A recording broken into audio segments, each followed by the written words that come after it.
I rode a trail that was super close to here that was very similar to this in the dark once. It was not fun. Though it wasn't exactly by choice. My buddy and I got stuck out overnight on that trail and it sucked. Oh man, how does somebody even make a turn like that?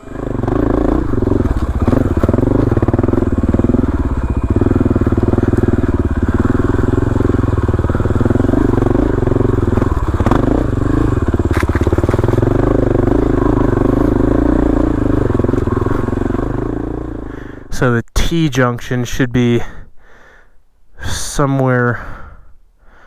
Okay, this is where it gets tough. Because I know the trail that Carter and I got stuck on overnight, we came down off of this mountain here. So it's somewhere in there is the trail that we have to get to.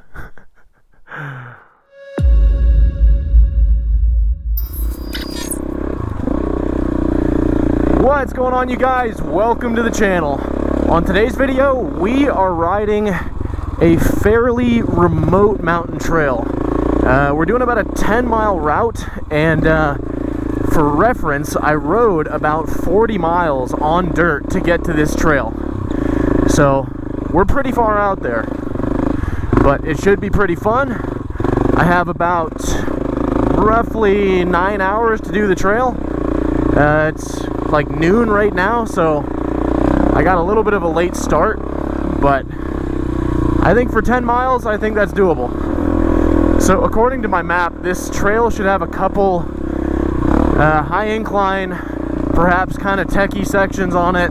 I know this area somewhat well, and I know that can either mean, you know, oh, just like a chill incline kind of like this, or yeah, it could just be straight up, you know, granite slabs and whatever else. But I'm on my own out here, so I gotta take it easy.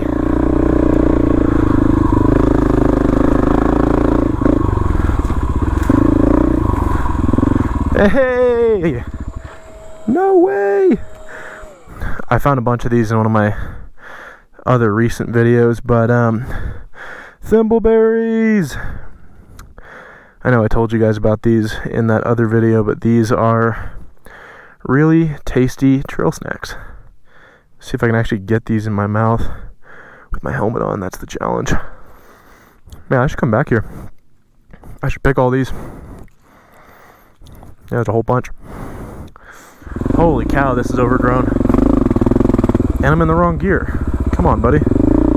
Rookie move. Yeah, this place is loaded with them. Look at that. All of these are thimbleberry bushes. That's so cool.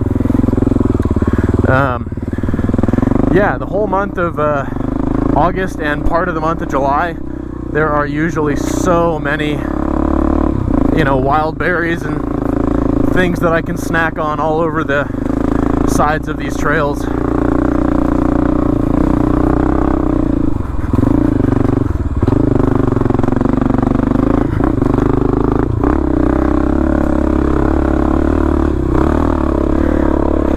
The other thing that comes with this time of year, though, which is less interesting, is the trails are drying out quite a bit. The air is getting a little bit smoky, so I'm not quite sure where, but there is definitely some forest fire nearby. But it must be small because it doesn't smell super strong. But there's that, and it's warming up. It's like 80 degrees out, so it's cooking.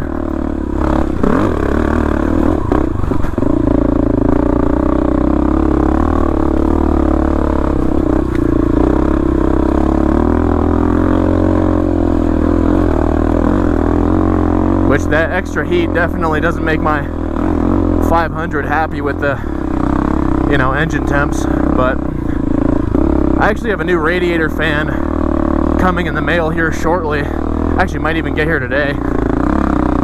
And the nice thing about that is it should come with a switch where I can just leave the fan running which would be super nice. Just leave the fan on, let it keep the bike cool the whole time. And I believe I should also be able to program a temperature gauge into that fan as well, which will, you know, I could set when I want the fan to come on at what engine temperature. Or I just hit the switch and leave it on the whole time. So, should be pretty cool.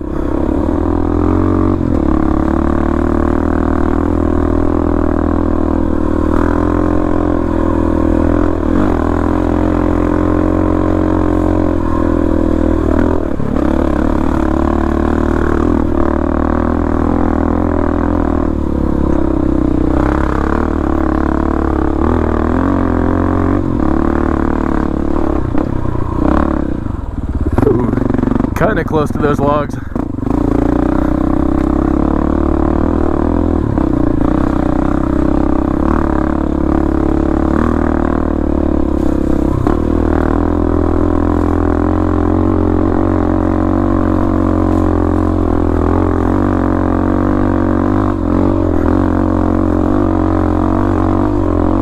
Man, I swear, doing hill climbs on a 500 is just like cheating.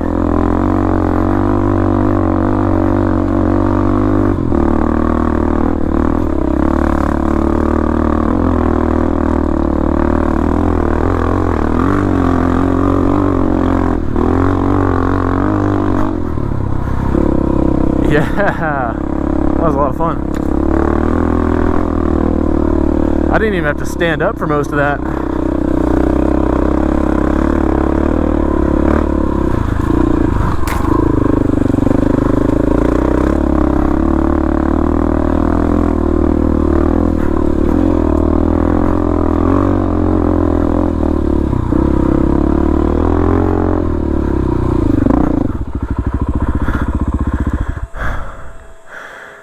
Oh yeah. Now there's a mountain view. Yeah, this place is pretty far out. I literally, like I said, I had to ride 40 miles just on a dirt road to get to this trail. That's kind of how a lot of trails out here are, though. You have to commute long ways to get to them.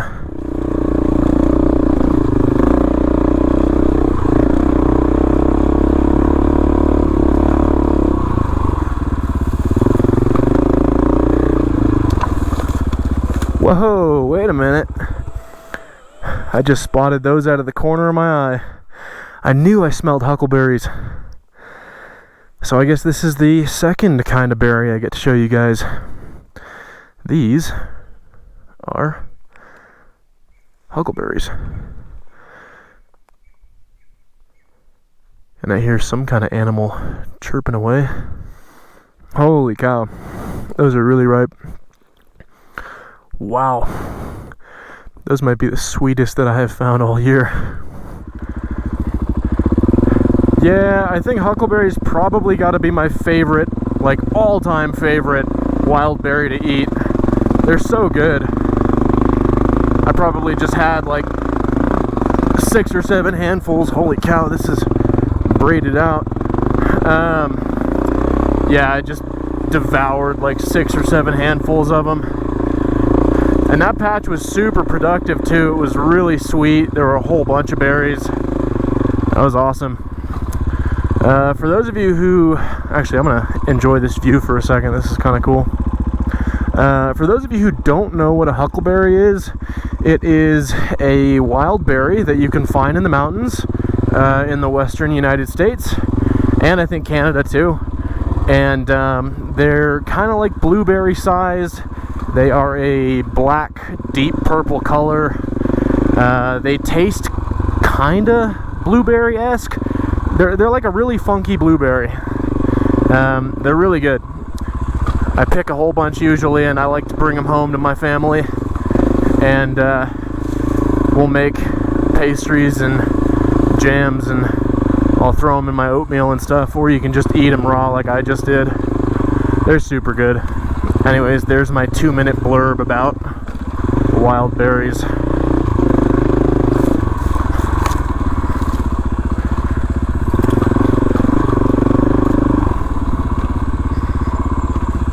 Hey, good to know there's still some water flowing up here. That's the other thing about this time of year. All the other seasonal drainages out on the trails, they start to dry up. So my opportunities to find fresh water to drink for the times that I run out of water on the trail, it starts to get a little bit more challenging. So this whole ride I've been kind of conserving my water supply because I wasn't sure how much the seasonal creeks and things would be flowing. Oh, nice little switchback. I was not ready for that. Which also, that's another thing. I get so many comments from, well, I can't say so many comments. I get enough comments that I feel like I have to address it. You know, I'll cross little creeks or brooks or rivers or whatever, and in the moment my brain is just like, oh, body of water, that's a whatever kind of water distinction. And I've had times where I've crossed creeks and I've been like, oh, check out this river, and then a whole bunch of people in the comments get all upset. They're like, that's a creek. And I'm kind of like, you know what, man, I'm tired, I'm lugging a big bike around, it's a body of water, who cares what I just called it? But for some people, I guess it matters.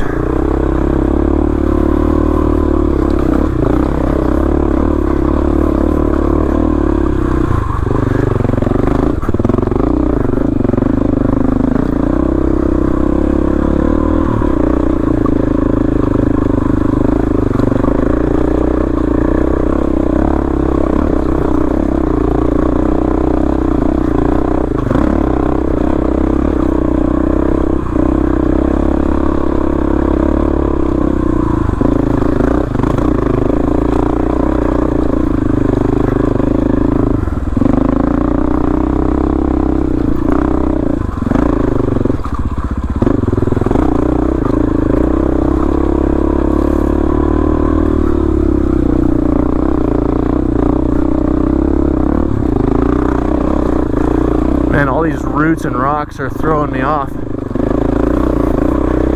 The lower part of this trail was way less chunky. Oh, stay on the gas.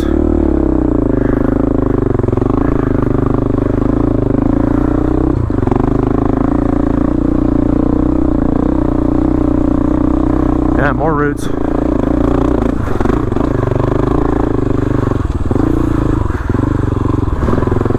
And more rocks.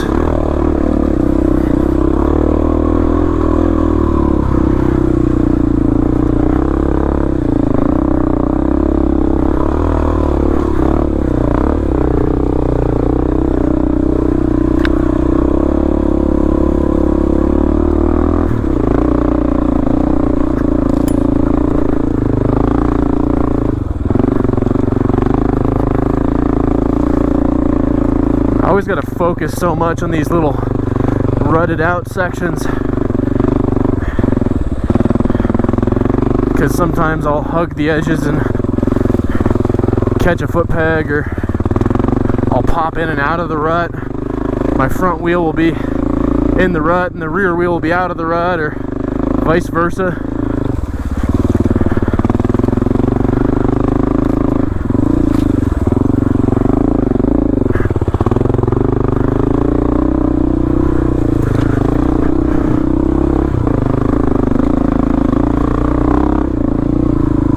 Ah, this is better.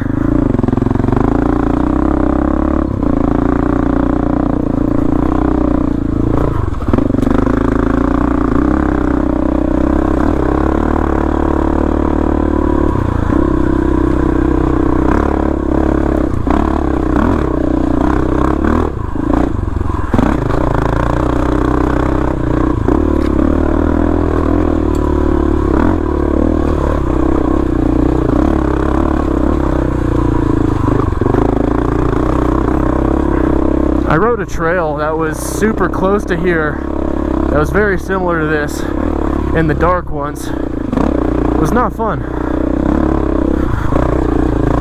Though it wasn't exactly by choice. My buddy and I got stuck out overnight on that trail and it sucked.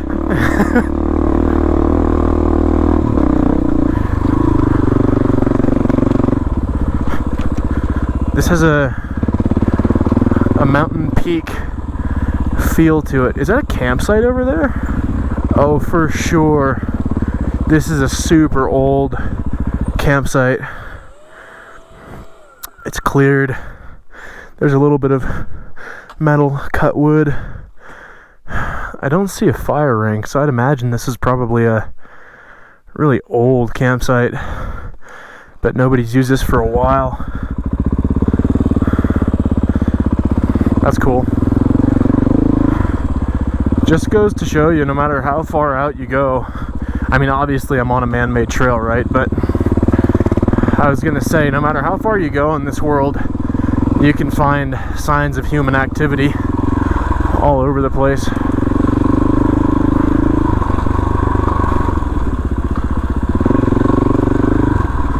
You know what? Let's put it in neutral. Let's never mind, I need the motor. I was gonna say let's cool down the motor, but I might need that.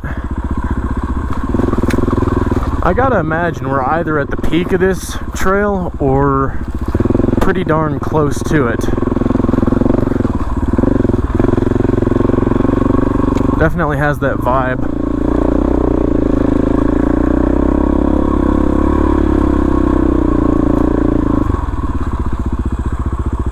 Gosh, what a legendary view! That's crazy. It looks like there's still some snow on that peak way out over there. Just a little bit. Though I'm like 99% sure this camera is not going to pick up on it. It's so far away.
Fairly soon we should be hitting a T-junction with another trail, which is going to be our exit route, and I don't want to miss that, because if I miss that, then our exit will not be for a long ways away.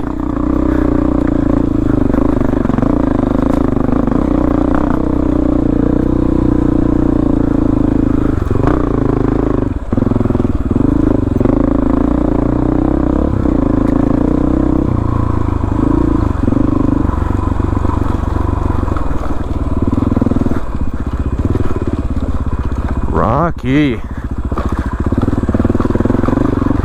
my saw loose? Seems like it's flopping around more than...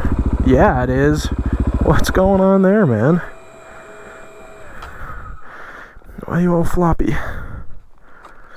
Alright, we are good. That's not going anywhere.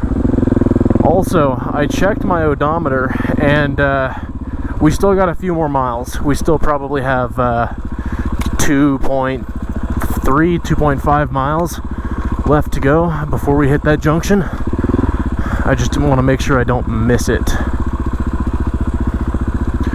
because some of the other trails in this area can get really mean and nasty, and I have found out that the hard way.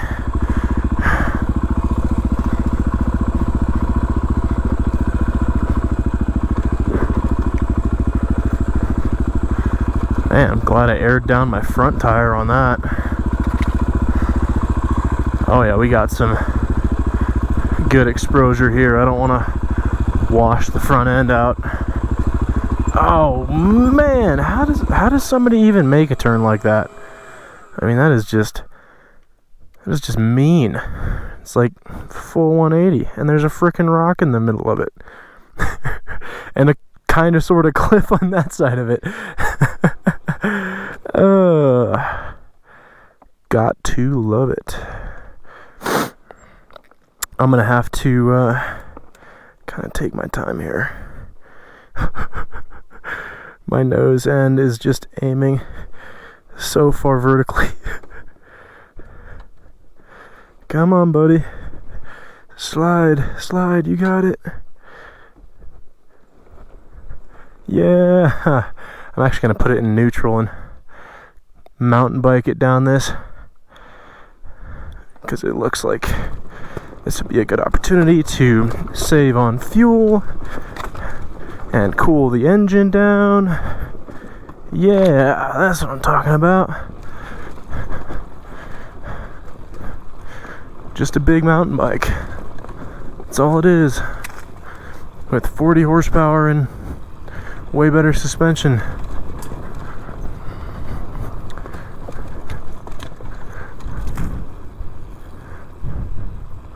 Well, that was short-lived.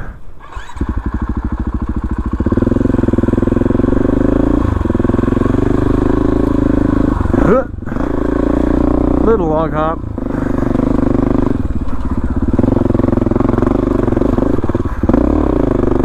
And a rock hop. Man, I gotta shift down. I'm lugging it.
Yeah, this is some proper high country riding. Oh, I love it. I always like the look of the alpine forests. Whoa, there was a little front wheel sliding. Yeah, I like the look of the super lanky, super skinny trees. I just think it's cool looking.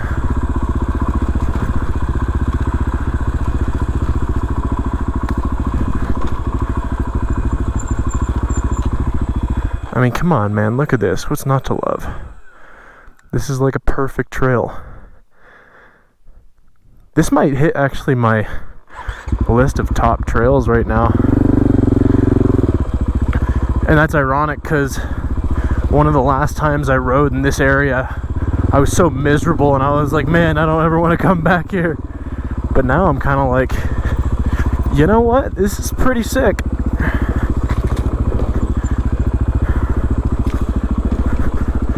Super chunk. Super chunk.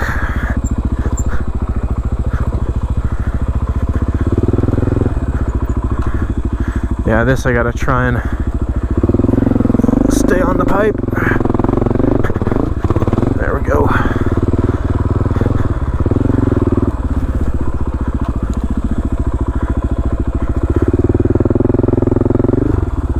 Ah, this is soft.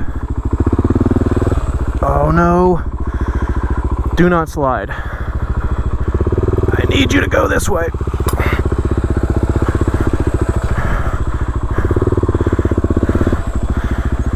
There we go. You know what? I'm going to take that as a sign for a water break. Because it is freaking hot. How hot is it? Let's figure that out. My watch says 92 degrees And we are currently at, come on, give me altitude, 7,400 feet. Believe it or not, you could probably just barely see it. That is the road that I came in on to get to the trailhead for this trail. And I've never seen it from this perspective, so that's kind of cool.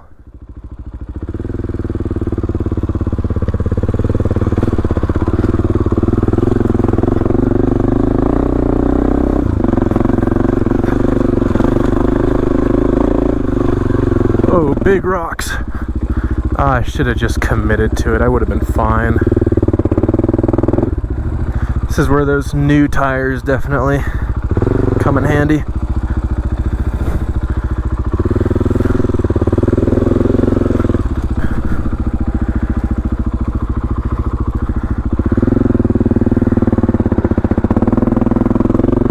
There we go.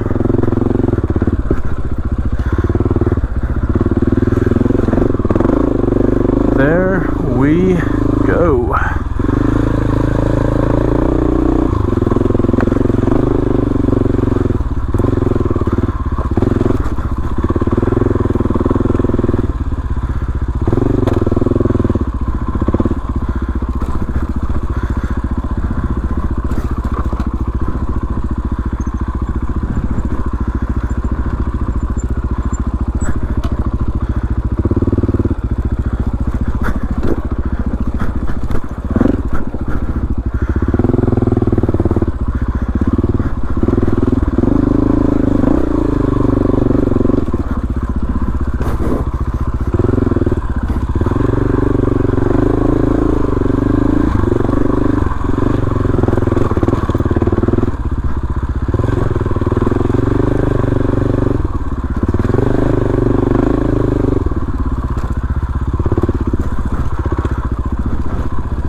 Sorry if I get super quiet, I'm focused on getting open over these rocks.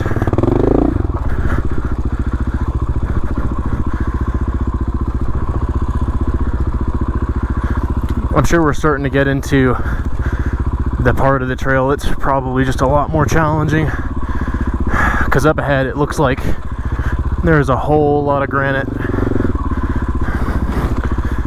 Not too many trees either. So maybe there was a fire that burned through there.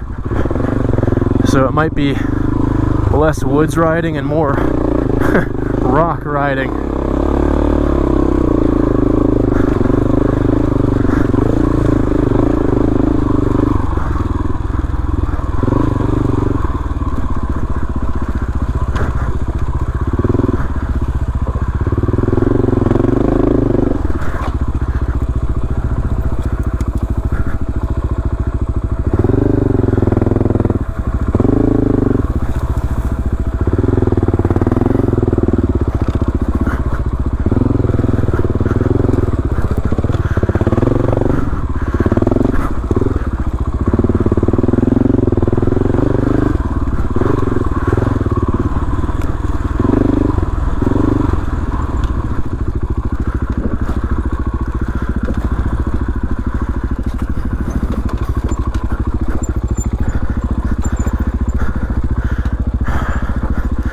I gotta try not to grab my front brake as much.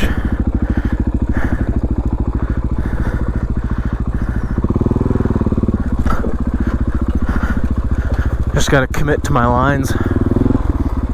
Sometimes I'll instinctually grab my front brake too much, and it doesn't always help me, because sometimes it just causes my line to end up it causes my line to end up chunkier and less flowy than I need it to be. That's how I get held up on these rocks, or you know, my front wheel gets a little squirrely.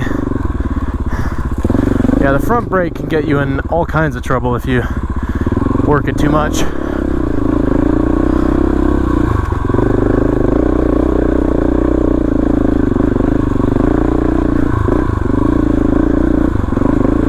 You know what?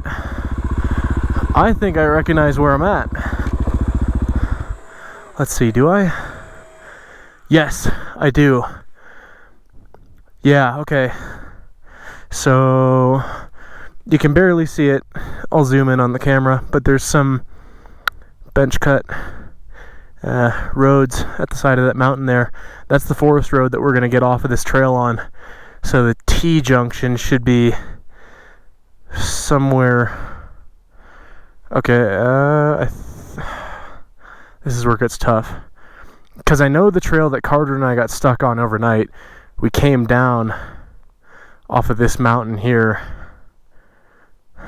So it's somewhere in there is the trail that we have to get to. We're gonna make it! Which is a good thing, because I am cooking. I want to find the nearest river and just jump into it.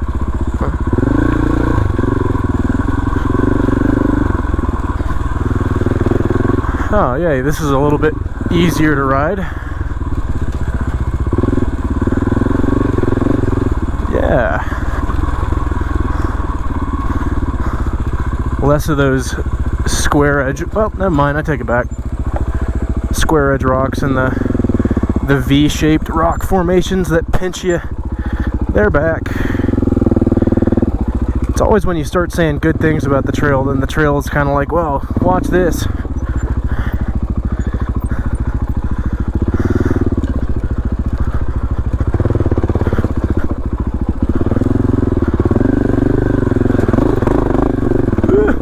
Squirrely. Stay on top of it, Jack. You got it.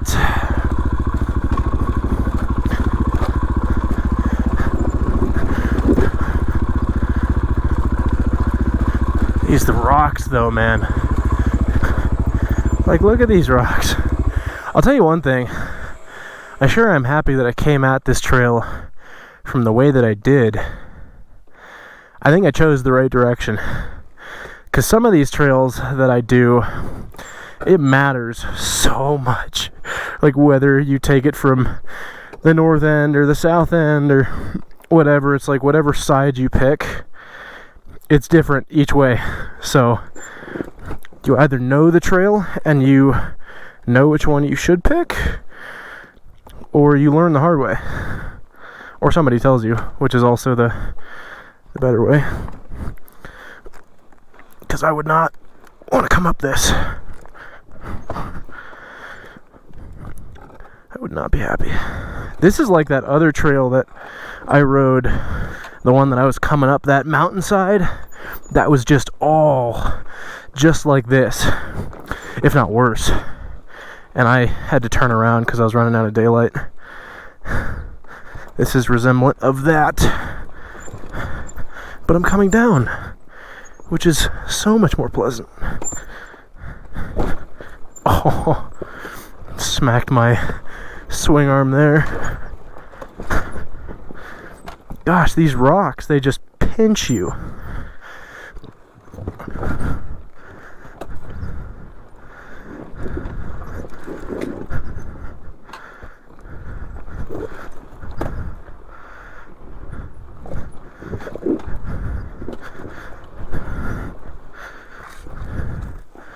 Another gnarly switchback.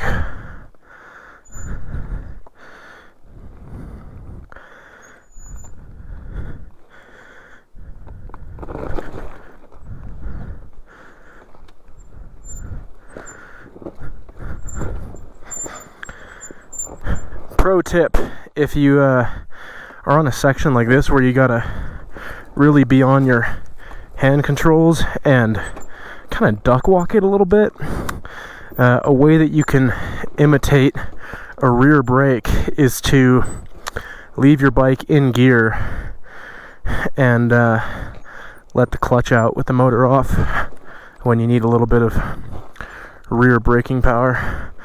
Obviously that's going to be a lot better on a big 4-stroke like I'm on now. If you were on a 250 or a 300 2-stroke, you're not going to have that luxury. Not as much compression on those 2 strokes, but this one has a bunch. Yeah, it's super easy to lock up the rear wheel just using the compression of the motor, which in some ways is an advantage.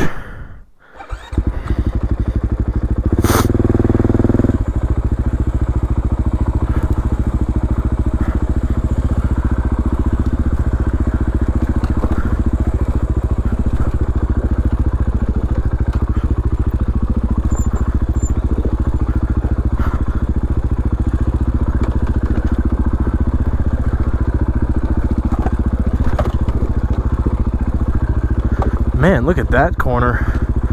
That's another mean one.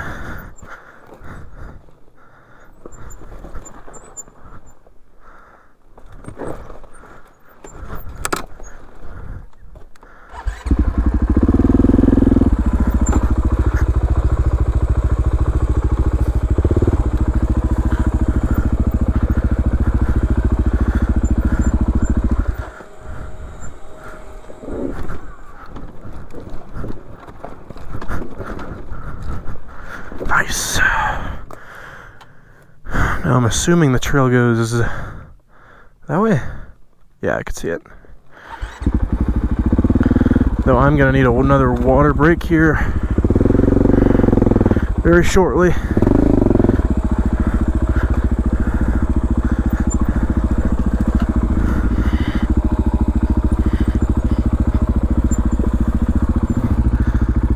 Man, look at these rocks. Holy cow.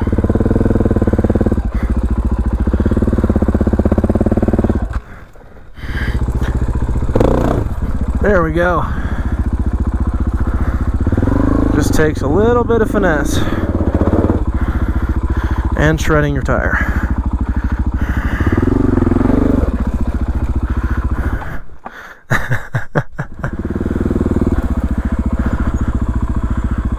Oh, I see. The trail goes to the left.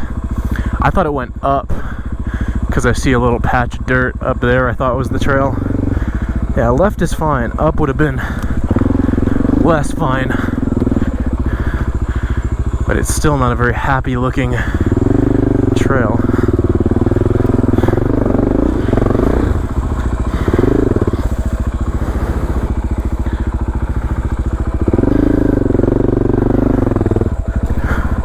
Nope, keep that front wheel on the ground, please.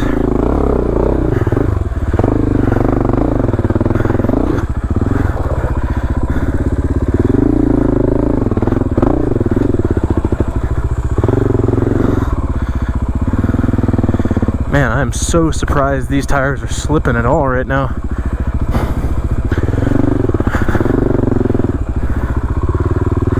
They are brand new. I'm running at a semi-low PSI. Not crazy low, but low enough.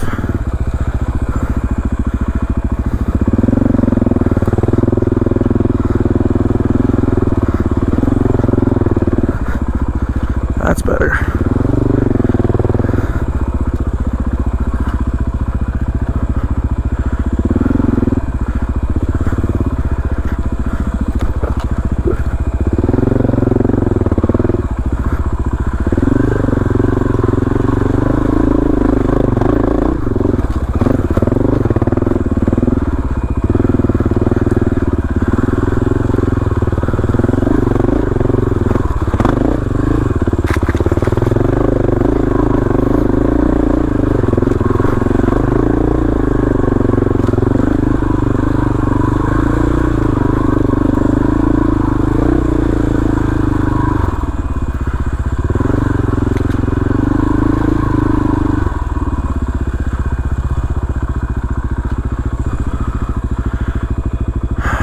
Yeah, I definitely recognize this. Definitely.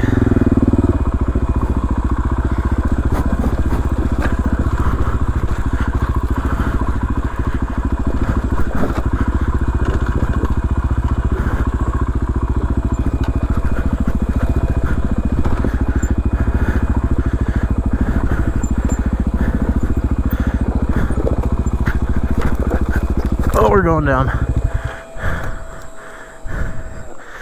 This last section is a Bronco with all these rocks. Yeah, total Bronco.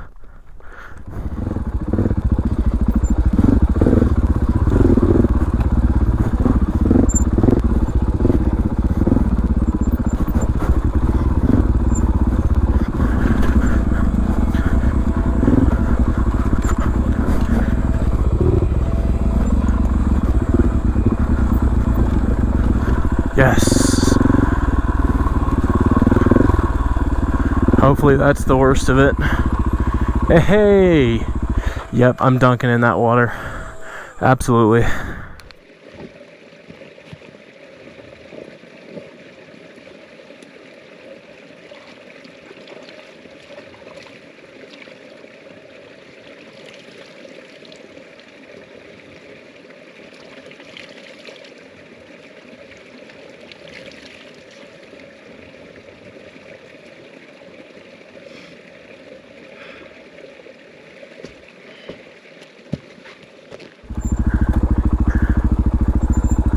See if I can do this without getting the boots wet.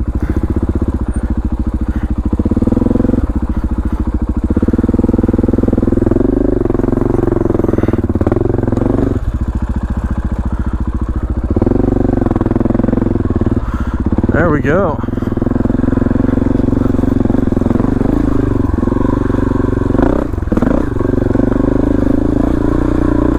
Holy crap, more freaking rocks, dude. Goodness.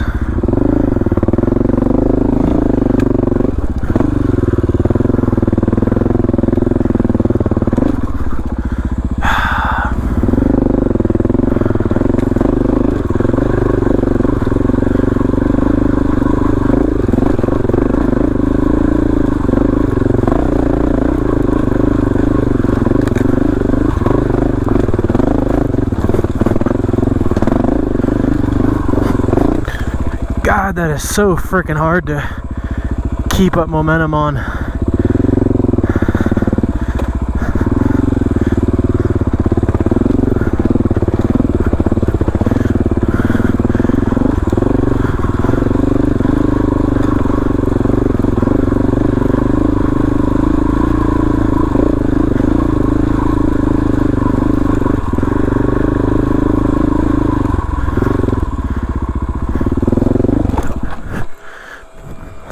Stall.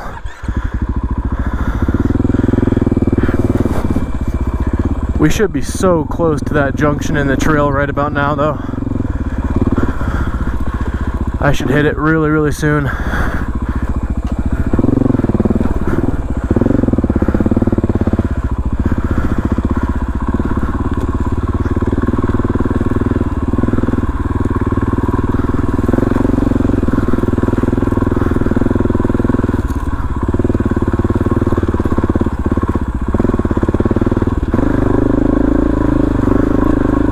Let's take the left line.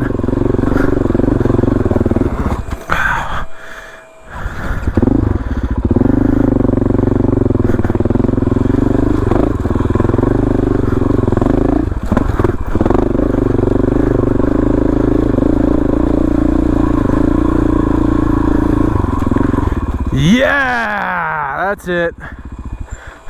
That's the junction, and we are going that way. Heck yeah, that means we have 2.5 miles to get to that Forest Service Road down that way. That's how some of these trails are, though. You know, you basically just come to a unmarked T, and if you don't have a map or know the area or, you know, whatever, good luck. Some of you may have watched the video series, or if you haven't, you know, I'll either refresh your memory or I'll tell you the story, you know, as if you never heard it or saw the video series. But this trail that I just hopped on now is the very tail end of a trail that over a year ago, not by much, like a year and a month and a half ago, my buddy and I were riding this trail, and we got turned around. We had some issues with our GPS, or I guess my GPS. We got tired, made mistakes, and long story short, we ended up getting stuck out on this trail for over 30 hours, and it was quite the ordeal. It was really a major learning experience for me, and I'm sure him too, but I know absolutely I learned a lot from it. And yeah, he and I got really lucky. It could have gotten a lot worse than it did. We had to suffer a very cold night because when it happened it was June, so nighttime temperature was very cold. It got down into the 20s because where we had to spend the night was at about 8,000 feet. So if it had rained on us, it would have snowed on us. But as I say, we got very lucky. I think the trail goes through those flowers over there. As you can see, these trails out here, they get very grown over and can be tough to navigate on. But this was the very last stretch where, we had been on this trail for like 28 hours at that point, and we had finally reached where I am now, and we're just clinging on to hope that we'd make it off the trail soon, and we did. So that's how I know this particular trail, and I haven't ridden this trail since that happened. So this is the first time I've ridden this particular trail since that experience, so I guess it's a reunion of sorts. The other thing that made it even more challenging for us is we were one of the first to ride this trail of the year, so you see all these deadfall trees. We basically had to stop, half a dozen times for every quarter mile to cut trees out of the trail. So we were riding at a pace of probably less than 1 mile an hour. It was that slow.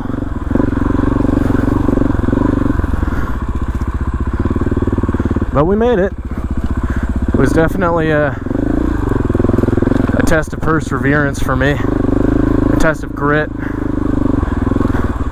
And I remember we actually ran out of drinking water about halfway through that experience too.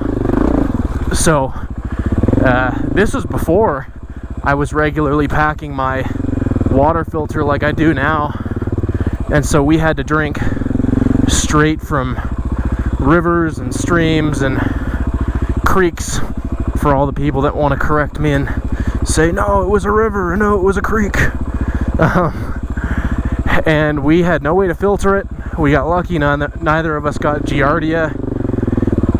We made it work, and we got out.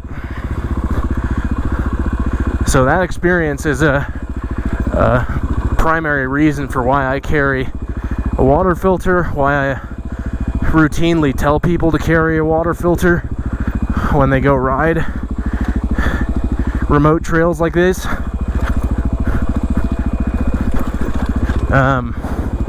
Yeah, have a GPS and have a paper map combo. You don't want to have one or the other. Have both if you can. Obviously one of those is better than nothing, but yeah, I'm gonna turn the motor off. I'm just cooking it up. But where the GPS fails, the map will do better, and then where the map fails, the GPS will be better.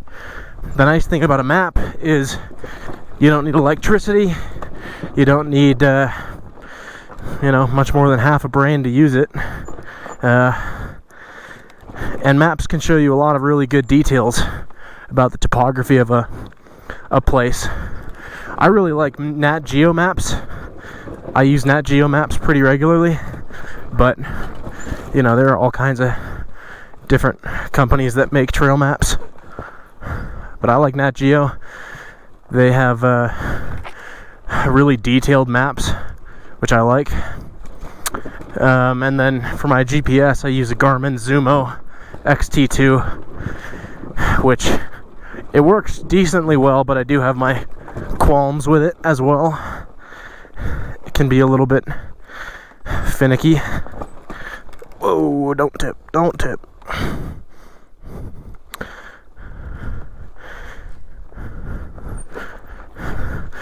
One of the interesting features that the Garmin Zumo XT2 has that can kind of get you into hot water, which is what got me and my buddy into hot water, is oh, I gotta take a little break.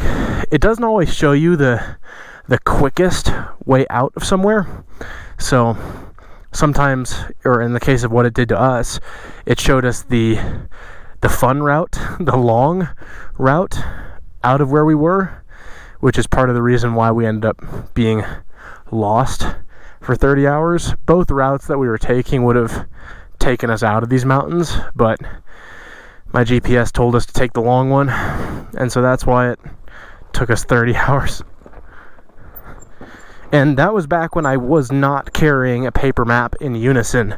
If I was, then I would have just looked at my paper map and said, oh, the quickest way is the other way, not the way that the GPS wants us to go. So yeah, carry both.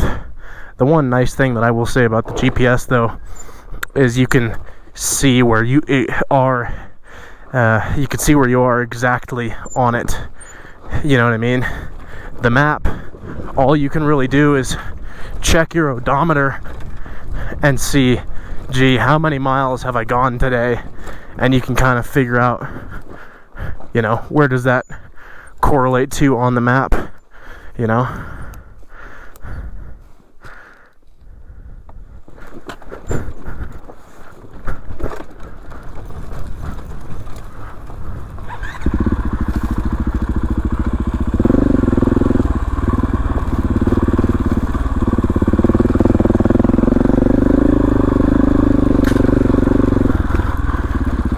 Tell you what, part of me is thinking about whether I'd want to try and repeat the exact route that my buddy and I did and got stuck on. That might be kind of a cool video. You know, I could show you guys point by point where things started to go wrong for us. Yeah, look at these trees. Some of the trees that come down on this trail are freaking huge. Like, there's no way you're jumping that. And my 16-inch bar would definitely struggle cutting a tree like that. That's the other funny thing about back then. A little water crossing. I go down this way. Back then I wasn't running a front mount for my saw. I was running it on the rear. And so what we did, I'm so stoked. Oh, I had a bug fly into my mouth. That was gross.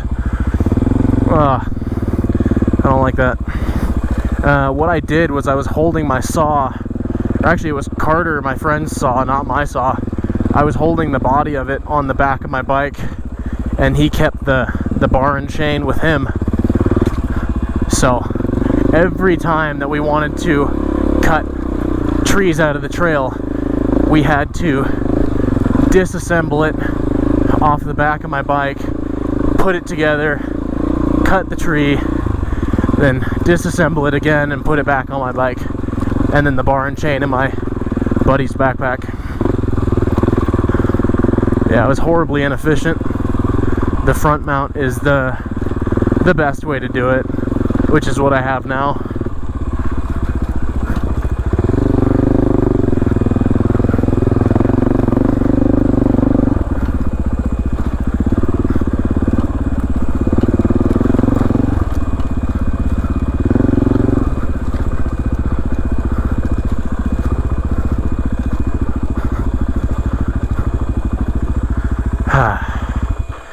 We're getting close.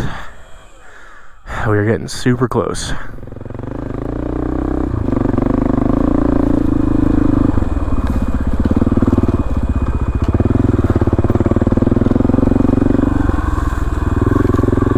I think.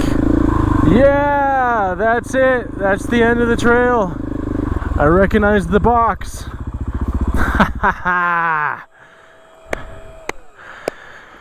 Oh, we made it.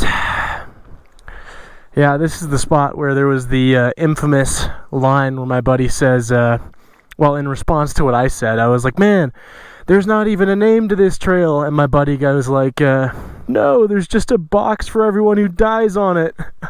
Which, by the way, those boxes right there, those are basically little sign-in sheets where you can say, you know, my name so-and-so started this trail at this day, this time, and then they'll have another one of those on the exit of the trail so that the Forest Service can keep track of who dies on it.